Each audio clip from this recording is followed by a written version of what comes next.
Hello, my dudes and dears. Welcome to our first ever weekly walkthrough. So what I'm going to do is I got my ephemeris here, the wonderful honeycomb, and I got my cards laid out. We're going to walk through the week ahead, Monday to Sunday, because I do what I want. And I'm going to live react to the transits. I'm going to be seeing them, not for the very first time, but for the first time this week. Sometimes for the very first time, depending on how put together I am. Now, this forecast is longer than my other ones. Still not super long. We're probably going to be about 10 minutes. We'll see how long I ramble. We'll see how long it takes. But also, I just want to say this is happening because of real, genuine human support. And I want to shout out to and thank everyone who has supported me over on the thing that I can't say where you support people. And I'm looking forward to future adventures. And with any luck, if y'all like it and you want to check it out, you can also help at the lower level to really build the foundation that'll let me bring the stars and cards back every day in addition to this weekly forecast. So let's dive in. We're looking at April 2025, the 21st through the 27th. So one of the first things is this week is building towards a new moon in Taurus. But to get there, we kind of have a gauntlet. Got a lot of Saturn action this week. A lot. Starting on, Monday morning, which we're already through now, we had the Saturn North Node conjunction with an Aquarius moon, kind of keeping the time behind the scenes. Then, tomorrow we get a Pisces moon at the very end of the day, mountain time. And it's mostly just the Aquarius moon checking in with some outers, kind of a low-key day where we're simmering on the messages from the Saturn North Node thing and thinking about very important public figures who may or may not have passed and what those implications are going forward. Can't imagine what I'd be talking about. But let's reach in here and see what we got going on. Let's go with, we got the Ace of Streetlights. So this is for Tuesday. This is one of our liminal space cards, but it's in that liminal space, it's really important, even if you don't really know where you're going, to pay attention to what is leading the way. What are you following? What is being illuminated in that transition, regardless of whether or not you know where you're coming from and where you're going. Really just keep track of the things coming in now, because a lot of them are going to have lasting impacts beyond what we think might matter. Subtle little, oh, that's kind of interesting things are going to have a more profound impact this week. So we move into Wednesday and we get our brand new Taurus sun squaring Pluto. This is, again, squares. For those of you who haven't had a session with me and haven't seen me do this, they are the elbow. They are the 90-degree angle of two things trying to move at the same time and having to argue and potentially colliding. In this case, it's issues of leadership, power, identity versus populace and control, who has what. And this is also a prelude to some other spicier stuff later in the week.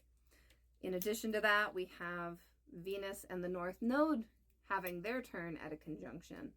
And I think this is going to give us more clarity, intensity, and fixation on some of the stuff that happened in our sprawling retrograde that started on March 1st. And we're not out of the shadow yet, so we have not rectified all of those stories. Just be aware.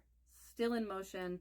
So for Wednesday, we're really thinking about kind of moving in a way that lets us honor connecting to each other. Like Pisces Venus is still exalted. She's still kicking ass up there, even if she's dealing with Saturn's kind of controlling co-presence. But she really needs us to show up for each other in good ways and in ways that are going to have collective impact. So prioritize that in your life. Look at where Pisces is in your chart and ask yourself, where am I being told I need to show up? So Thursday got a lot of lunar action, and we get the Venus-Saturn conjunction. They're coming back together, and if you're a Saturnian, like if you're a Cap rising and Aquarius rising, have a lot of Capricorn Aquarius planets, it might not be so bad for you. But if you're a Venusian person, this day is a big like vibe harshing, especially for like our Taurus and Libra friends.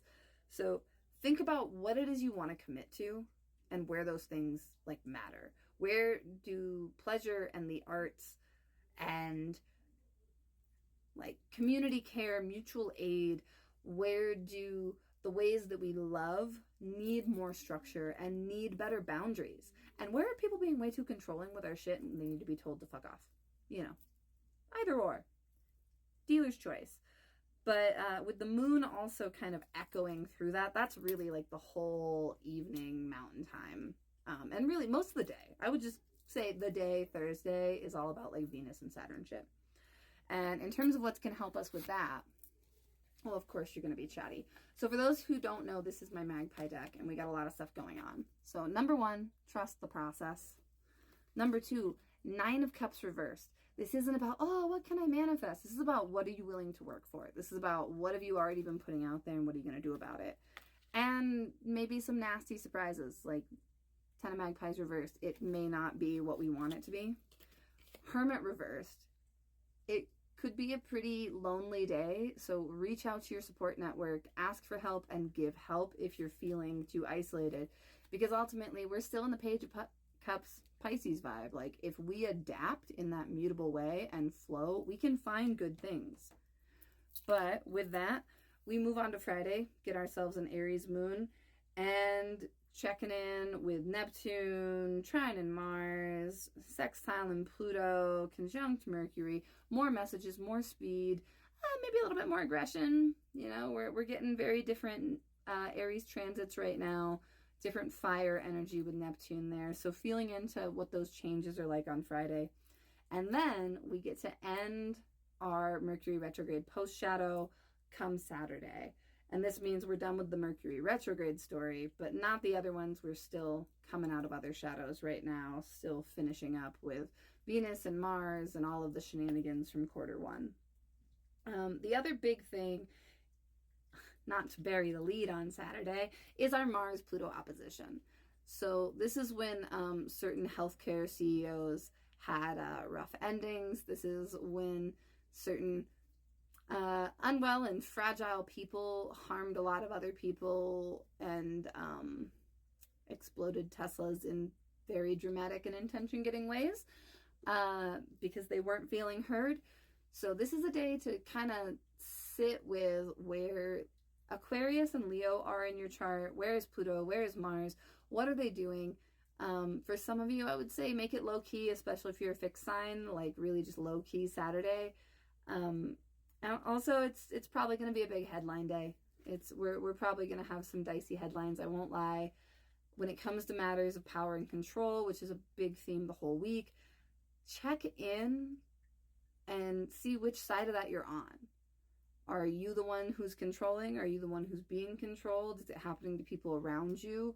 Is it happening in your finances? Is it happening in your relationships? Is it happening with food? Like, where in your life are you seeing the need to kind of rise up and speak truth to power or listen? Like, depending on who you are, those are going to be very different questions. So really dig into that before Saturday so that you are ready for Saturday. And then that friction is carried forward with our new moon in Taurus, which is at 1:31 Mountain Time. And it's going to be square Mars and Pluto. So we have those themes planting deeper seeds.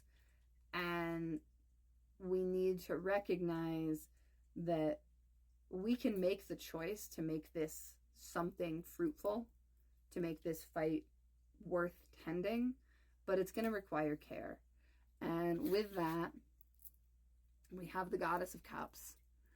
And just this need to make sure that we are resourced, nourished, and fueled enough for the fight. Come back to your body, ask it what it needs, meet those needs, and then start going. Slow and steady. All right. This has been our first weekly walkthrough. Let me know what you think. Again, love you.